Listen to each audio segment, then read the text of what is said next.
Not even the Beatles could consistently produce their best work.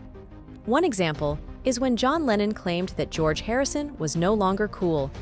Check out if he was correct in this instance.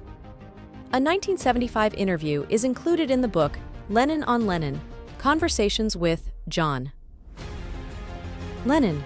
John stated in it that he wasn't thrilled with one of George's live performances.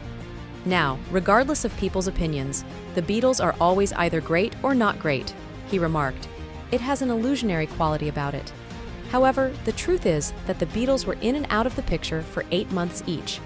He stated, "The public, especially the media, can be a little sheepish at times. Once things get going, it's just a matter of who gets in and who gets out." George is currently not in. I also believe that what he did while on tour was irrelevant. In 1975, was George truly out? George published his album Extra Texture, read all about it, in that same year. Over the course of 11 weeks, the album peaked at number 8 on the Billboard 200. Even though the term flop album is arbitrary, Extra Texture, read all about it, isn't really a failure for that reason. It's evident that the My Sweet Lord singer's previous albums, such All Things Must Pass and Cloud 9, performed far better than Extra Texture, read all about it. 2 singles from Extra Texture are You and This Guitar Can't Keep From Crying.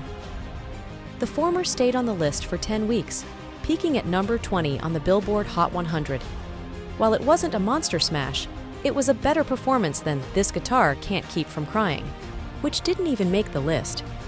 That's significant since George was appealing to nostalgia with a song title that echoed While My Guitar Gently Weeps. Of course, there are a lot of shocks in the world of music these days.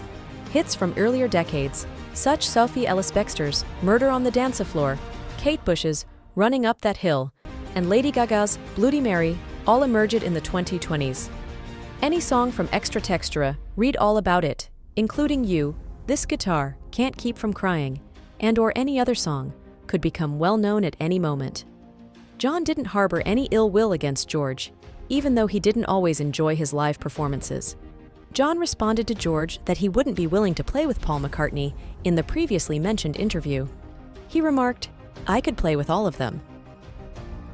George has the right to say that, and by Friday, he'll probably have changed his mind. He went on, "You know, we're all human. We can all change our minds.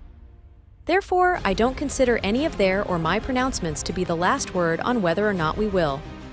Furthermore, the newspapers will find out about it after the event, if we do. We will simply play if we decide to do so." Even though George had experienced some setbacks, he was still invited to play with John.